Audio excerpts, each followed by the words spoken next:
gran catedral metropolitana de Santiago de Guatemala. Dijimos que esta es una planta de cruz. Yo solo voy a... Vean ustedes, aquí entramos en la puerta principal, hicimos esto y salimos acá y volvimos a entrar acá. Acá está el crucero o el transepto de la iglesia, lo que formaba el travesaño de la cruz. Hoy solo está funcionando esto. Todo esto que ustedes ven acá es lo que está en ruinas, que es todo esto que vamos a ver rápidamente acá.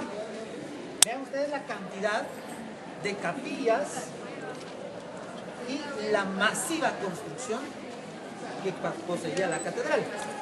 Y algo que es muy valioso en la historia de Guatemala, que lamentablemente se lo acaban de ofrecer al Estado de Guatemala y no lo compró, porque estaba en una colección mexicana, es el cuadro de Montúfar de la construcción de la Catedral de Santiago de Guatemala, único en América Latina, no hay otro, y no lo compraron. No lo compraron. El Estado dijo que no, que para eso no hay pista.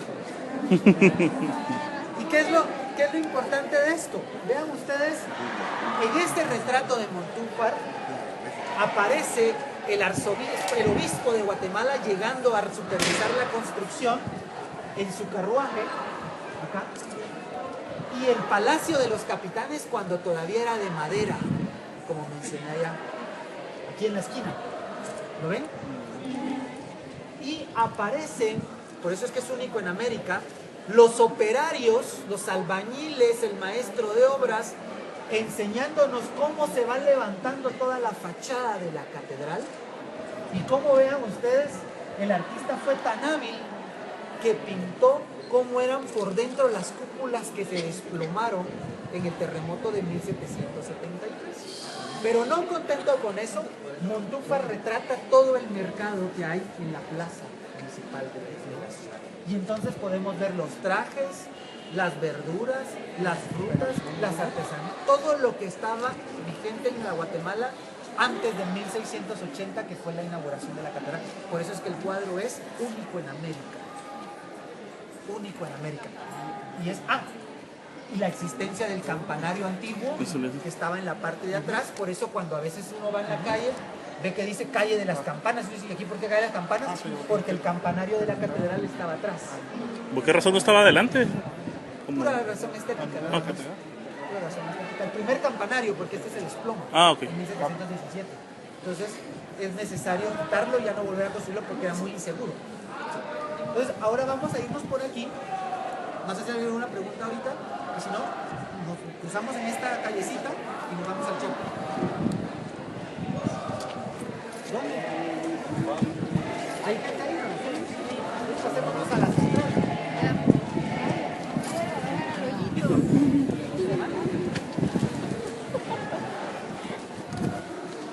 ¿La iglesia? Perdón.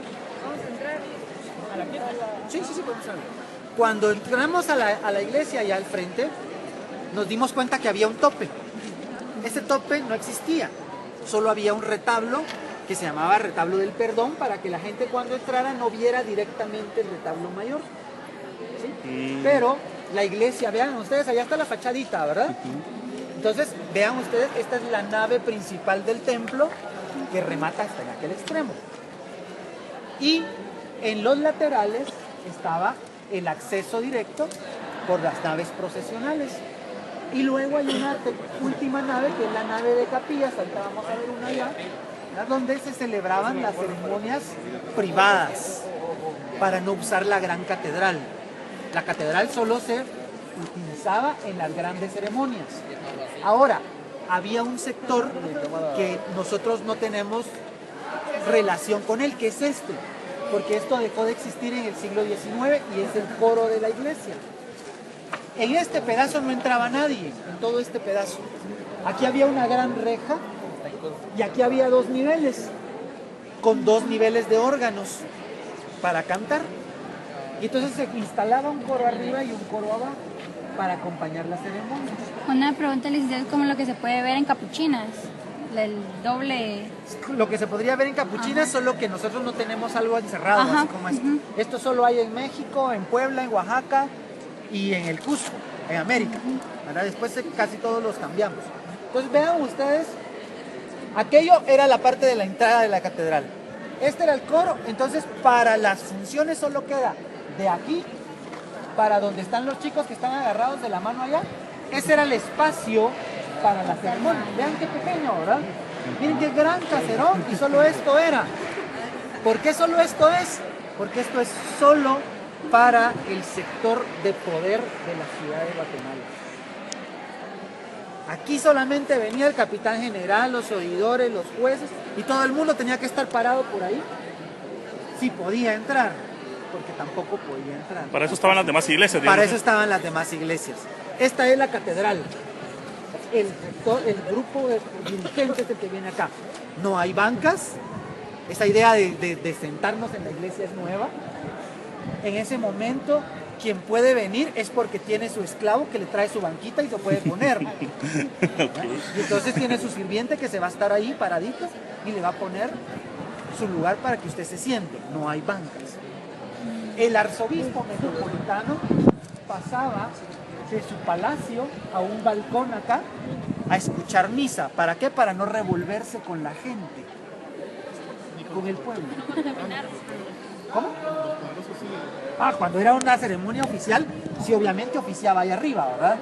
Pero cuando no. Entonces solo salía a escuchar misa a esta capilla, que después nos vamos a estar acá.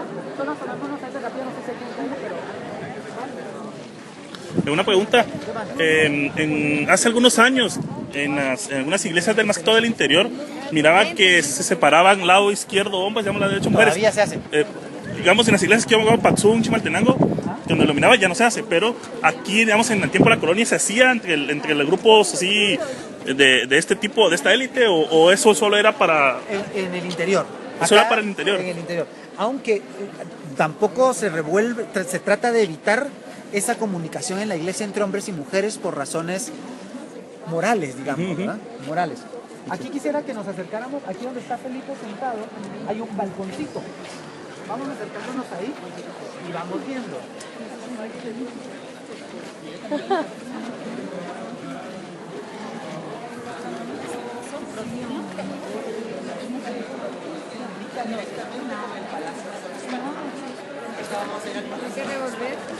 Vean ustedes, todavía podemos contemplar la riqueza ornamental de la iglesia. La iglesia estaba completamente forrada de este trabajo y no era en blanco, estaba pintado. ¿Sí? ¿Se imaginan ustedes la impresión que podía causar todo este trabajo del estucado pintado a mano? A la madre. O sea, solo para que nos demos una idea de la calidad tan grande que el desarrollo artístico de Santiago de Guatemala alcanzó. Y ojo, porque esto es la catedral, ¿verdad? O sea, tampoco es, pensemos en cualquier iglesia, la catedral metropolitana. La relación que tenemos que hacer, ideología, poder y espiritualidad. Tío. ¿En las pechinas habían pinturas o habían este tipo de pintura a mano? Estucado. Estucado. Estucado, en la mayoría hay estucado. Vamos a ver allá en el central si es que podemos acercarnos. Hay mucha gente, pero me gustaría que viéramos. Ahorita vamos a salir acá y vamos a cruzar a la izquierda para entrar al Palacio Arzobispal. ¿Sí? Una puerta de Es que como en la Escuela de Cristo, en las pechinas hay pinturas así triangulares.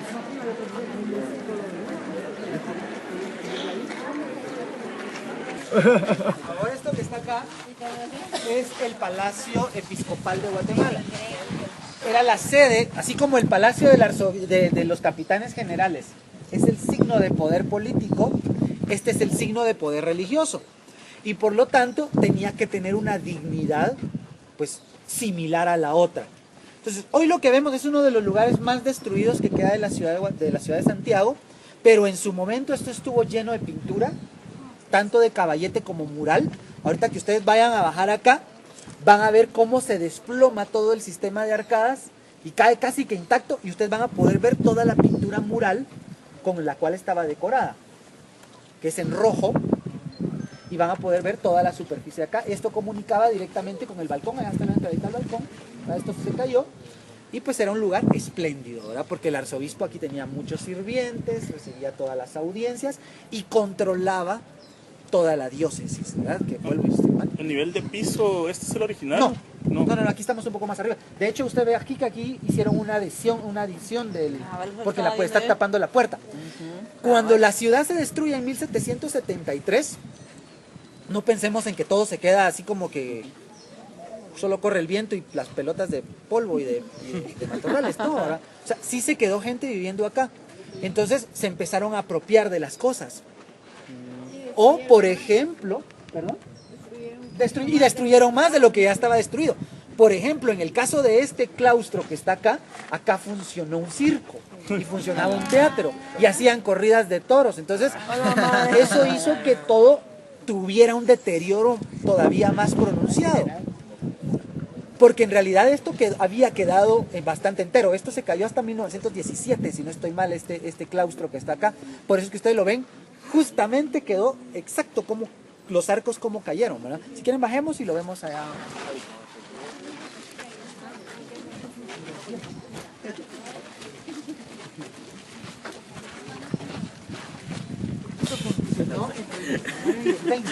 Yo también iba a preguntarlo, no me fregues. Pero verlo que sí. Una pregunta, si no tiene la discusión con mis alumnos, y con usted, ¿qué lo podría hacer? ¿Y cuántos nos cobraría? Pero tendríamos que ver la fecha. Claro, esta pintura mural es una pintura mural bastante geométrica, pero traten de visualizarla completa. Y me gustaría que viéramos acá, perdón, voy a pasar por aquí. Perdón. Si nos hacemos para este lado, acá, por ejemplo, vean todo el estuco recubierto de pintura. ¿Verdad? Está completamente pintado.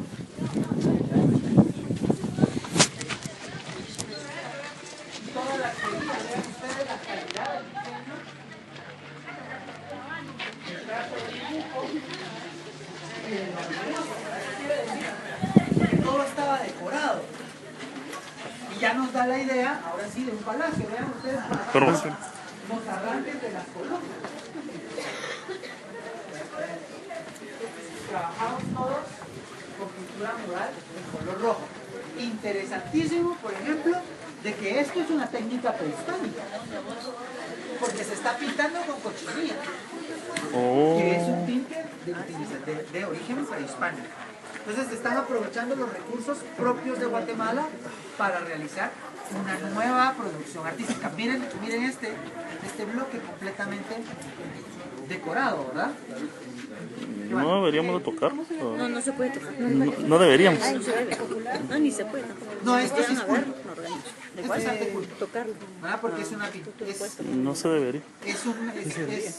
Una No se debería producción porque estética lo muy bien dañas. estudiada, muy bien diseñada. ¿Sí? No, se daña. Aplicada sobre muros Si le tocas por la en grasa, formas particulares. humedad, Aquí, todo. por ejemplo, Los diseños son traídos. los diseños son estarcidos, es como que aplicáramos una plantilla. Pero digo La Los idea. que ¿de dónde son hechos? Ajá, Sí, son traídos. Normalmente son extraídos de diseños renacentistas más que todo, ¿verdad? Entonces ahí ya le da una idea, porque son extraídos de diseños, por ejemplo, de Rafael, de Serlio, ¿verdad? Que tenemos muchas cosas de Sebastiano de Serlio, que fueron copiadas de los libros y puestas en pequeñas plantillas para reproducirse. Ahora, la mano de obra es mano de obra local. Y aquí, por ejemplo, ustedes pueden ver, esta es la hilera de arcos, ¿verdad? Aquí había una arquería, vean ustedes, acá están los arranques de los arcos, ¿sí? Y había un segundo nivel de circulación del claustro. Vean ustedes, aquí todavía hay otros rastros, hay una banda geométrica, pero hay una banda de roleos circulares que iba conformando una decoración. Y en los sistemas de gradas, vean ustedes, hay otro sistema de decoración como de pequeñas escamitas, que nos está hablando de que no todos los lugares que no era un lugar monótono, sino que iban cambiando los diseños para hacer un lugar ameno. ¿Y se tiene registro de quién hizo todo eso? ¿O quién era la... Sí hay registros de quién construyó los palacios. ¿Y quién construía lo decorado también? Perdón. Mire, No puede aquí ser. normalmente yo no tengo conocimiento de quiénes exactamente hacían los decorados, pero sí tenemos, por ejemplo, pintores famosos como Montúfar, que él mismo era el contratista de las pinturas murales, en el caso del palacio del ayuntamiento. Lo que tenemos que entender acá es que muchas veces el artista lo que es un contratista. El caso de Quirio, alguien me mencionó a Quirio Cataño hace un rato, pero Quirio Cataño lo que era un contratista. O sea, él tenía un taller gigantesco donde doraba, esculpía, pintaba. En la calle de los Pasos, En ¿verdad? la calle de los Pasos.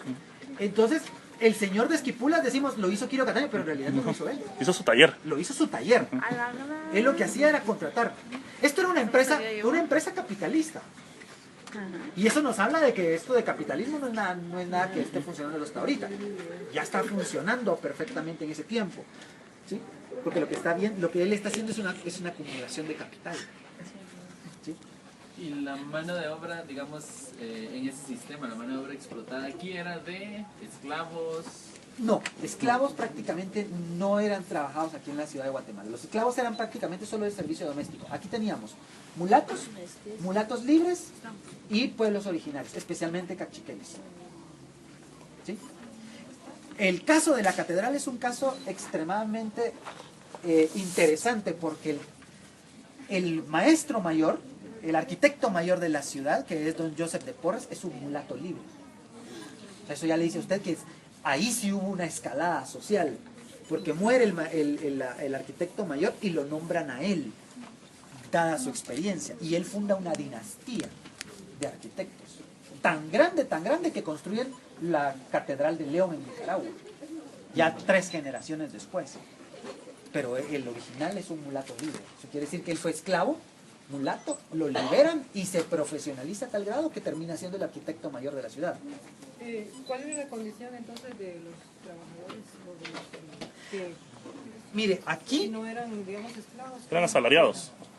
era por un salario, pero por ejemplo a los pueblos originarios a esos los traían a la fuerza. Después de trabajar, a trabajar a la ciudad. ¿Y los negros? Los mulatos normalmente trabajan por salario. Sí. Las clases mestizas trabajan por salario. Pero eran salarios casi insignificantes, ¿verdad? Casi insignificantes. Piensen ustedes en la cantidad de mano de obra que se lleva a construir 32 iglesias en un espacio como este. Y vean el tamaño de cada iglesia. ¿Cuánto tiempo se tardaba para hacer cada Récord, un tiempo récord. A mí me sorprende mucho eso, porque en el caso de México, la Catedral de México la empiezan en 1543 y la terminan en 1813. Solo imagínense el tiempo que llevó construirla. Esta la comienzan en 1659 y la terminan en 1680. Eso es un tiempo La récord. Catedral de México es enorme Pero también. claro, esta cabe 2 veces en la de México. 300 3 años en México. 300 años en 30. México. México, ajá. Y la Catedral de Guatemala, la nueva, la comienzan en 1779 y la inauguran en 1815. O sea, son tiempos récord, como que Guatemala construía más rápido. Ahora también tenemos que entender que Guatemala construye muy rápido por la calidad de los materiales. Si no, no se nos hubiera caído. Y eso es otra cosa interesante. No es que esté mal hecha, lo que pasa es que como aquí tiembla tanto, los recursos, ni en México tampoco, pero los recursos se ajustan a la necesidad del lugar. Por ejemplo, si sabemos que aquí tiembla cada rato y se nos caía cada rato todo, entonces tenemos que idear una forma de que la reconstrucción no nos salga tan cara. Entonces no usamos piedra, sino usamos adobe o ladrillo. Usamos esto exactamente, ¿verdad? Entonces, ¿qué pasa con esto? Y lo recubrimos de estuco y no labramos piedra, porque si labramos piedra y se nos cae a cada rato, eso nos saldría carísimo reponerlo. Entonces, esto, por ejemplo, se daña y en cuestión de unos 2 meses yo puedo repellar otra vez y volver a pintar y ya. Y construyo chiquito, construyo bajito. En cambio en México construyo alto porque puedo. Y aparte, México es la capital de América, entonces hay mucha plata, mucho dinero. ¿Cuáles son los materiales que utilizan para hacer cada... Ajá, el estuco? Bueno, el estuco es cal y yeso. Leche no. Ese sí, Hay hay leche, huevo y miel, como aglutinantes.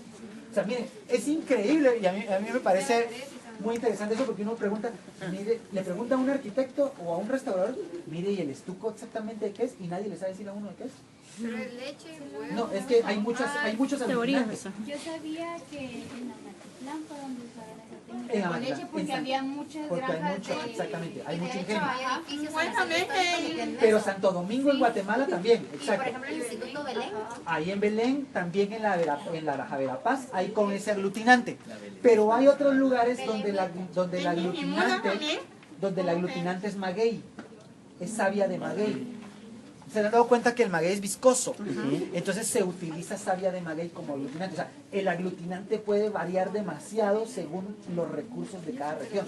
Por ejemplo, esto no es exclusivo de los españoles en la época de la colonia. Los mayas recubren todo con estuco. Exacto, entonces Entonces, ahí ellos usan ya un es una aglutinante, combinación. pero lo esencial es la cal y el yeso, para que se pueda adherir. Y eso también hace que, por ejemplo, se nos desprenda así como esto, ¿verdad? Un sismo se raja y se desprende. Pero eso también hace que si hubiesen tenido voluntad, lo hubiesen podido reparar. Por eso es que se recuerdan del gran conflicto que hay entre Pedro Cortés y Larraz y el capitán general cuando el arzobispo no se quiere ir. Porque el arzobispo dice, esto lo podemos reconstruir, si lo hemos reconstruido cuántas veces. Reconstruyámoslo otra vez. Y el capitán dice, no, porque el capitán sí le tenía pavor a los temblores. Él, de hecho, entrando y se regresa. Y se va allá por la parroquia vieja, en la zona 6, porque él solo entró y empezó a temblar. Claro, hay intereses políticos y económicos muy fuertes para irse. Aparte el miedo. Pero esto en realidad, pues eso hubiese podido reconstruir. Y como le repito, el daño que nosotros vemos hoy no es solo por el terremoto de 1773. Es de las personas. Sí. También tuvo que ¿Verdad? ver la erupción del volcán, ¿no? Por eso Ha habido erupciones que mueven demasiado el terreno. Entonces eso ha hecho que se desgaste más. En 1800... No fue al mismo tiempo, En 1851 hubo otro fuerte, en 1917 hubo uno que acabó con lo poco que había quedado. ¿Sí? Y en 1976 también afectó mucho. Y actualmente agregan los tipos de marcadores. Sí, también, ¿verdad? O sea, se raya todo, ¿va? Vamos para la cúpula, para el presbiterio de la iglesia.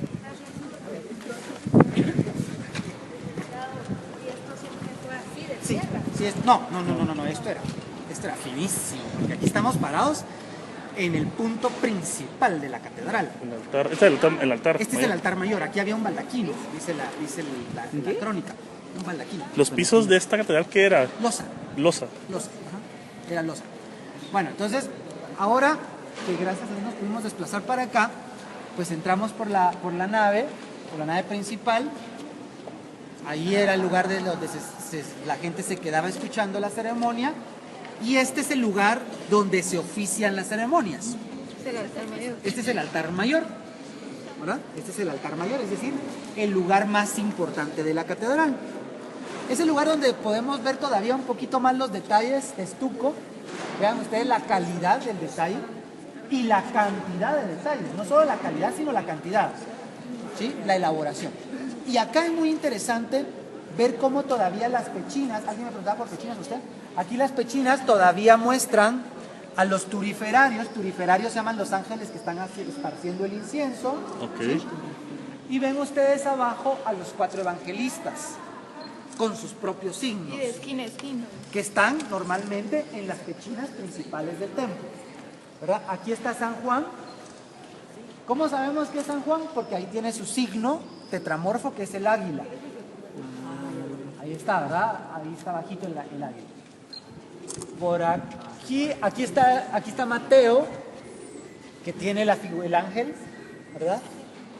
Y uno de estos, alguien tiene que tener el toro y el otro tiene que tener el león. Entonces uno es Marcos, el león, y Lucas, el toro. Y en estas otras pechinas, en la siguiente escala, aquí todavía vemos a Santo Domingo de Guzmán, que es uno de los fundadores de las órdenes. Hay que verlo de allá. Okay. Sí, se ve desde acá. Y allá tienen ustedes los signos de los púlpitos para la prédica. No sé si los logran ver, que están abajo en el suelo. Sí, hay una pequeña gradita y hay una pequeña plataforma que es para que el sacerdote predique. ¿Y estaba adosado o solo estaba...? Está adosado. Y bajo esta cripta pues se sepultan los personajes más importantes de la ciudad, junto con esa otra cripta que es la cripta real. ¿Por qué en la cripta real? Porque ahí estaba el regalo que Carlos V le mandaba a cada catedral para que se fundara una capilla en su nombre. El Cristo todavía existe, está en la Catedral Metropolitana y se llama Cristo de los Reyes. Y ahí se colocaba el retrato del monarca reinante y abajo, si moría un capitán general, por ejemplo en el ejercicio, entonces se enterraba ahí, en la cripta real. Es la cripta más importante de la catedral. ¿Hay algún enterrado? Más dinero, tenía Al más parecer ya no hay. Ya no hay, pero Ya sí no hay. había. Sí, hubo. ¿Quién? Hubo. Por ejemplo, aquí donde nosotros estamos parados, estuvo doña Luisa Xicotencal, doña Leonor Xicotencal, el obispo marroquín, varios de los obispos ¿Se la guatemaltecos. llevaron para España o acá en Guatemala? Deberían de estar en las criptas de catedral, pero muchos restos se perdieron. Muchos restos se perdieron. Cuando se fue el terremoto, ha de haber habido alguna confusión, alguna cosa así, y se perdieron los restos. Aquí dice que estuvo Pedro de Alvarado, yo no estoy seguro que Pedro de Alvarado estaba aquí. Es mucho tiempo de diferencia. No, pero eso sí los trasladaron. Porque según la historia oficial, Pedro de Alvarado sí, los restos los trasladaron a Guatemala. Pero doña Beatriz de la Cueva, por ejemplo, que muere en lo que es, hoy decimos Ciudad Vieja, sí es trasladada para acá. Mira, Pedro de Portocarrera, ahí está la plaqueta de todos los que en Ahí, teoría se vinieron En esta para acá. panadería que se llama Doña Luisa de Chicoteca, tiene la leyenda de que ahí vivió ella. De que ahí vivió ella, pero no.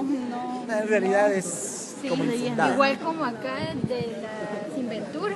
Ajá. También dice que ahí vivió doña Beatriz, pero no. Doña no Beatriz ya cabe. no vivió Sí, aquí. ya no vivió ya no, acá, porque no murió allá, conocieron. Exactamente. Para llevar. Esto es barroco en decoración, porque en planta y digamos, en el estilo de la construcción no, pero en decoración es barroco. ¿Sí? Lo demás son aires renacentistas todavía. Recuerden que la catedral es muy antigua, 1680, todavía el barroco no había pegado con toda la fuerza, como vamos a ver ahorita en Santa Clara. ¿Verdad? Que en Santa Clara sí vamos a ver una fachada barroca como tal. Aquí, si ustedes se dieron cuenta, todavía hay mucho espacio liso. ¿Verdad? Hay demasiada sobriedad, pero hay ciertas áreas que fueron sobrecargadas justamente porque ya empieza la moda del barroco. Vean ustedes, ¿dónde está? Ahí está el escudo, ¿verdad? Es real. Pero vean ustedes las ventanas, vean ese abigarramiento que hay de estuco en las ventanas. Entonces es una combinación, exactamente, es una combinación entre lo barroco y entre lo renacentista, porque aquí hay una transición. Aquí estaba la capilla Nuestra Señora del Socorro, que era la principal de todas las capillas nacionales, porque esta es la principal, digamos, a nivel de la corte, pero esta era la nacional, la capilla de la Virgen del Socorro. Entonces ahora vamos a salirnos. Solo los voy a dejar para que si quieren bajar a la cripta, bajen con mucho cuidado porque se pueden golpear la cabeza cuando bajen. Y ahí está el sistema de enterramientos. ¿Sí? Entonces, vamos para acá abajo. Tengo una duda. ¿Dónde se puede ver plateresco o isabelino? En Guatemala no. Acá en Guatemala no. Solo en México.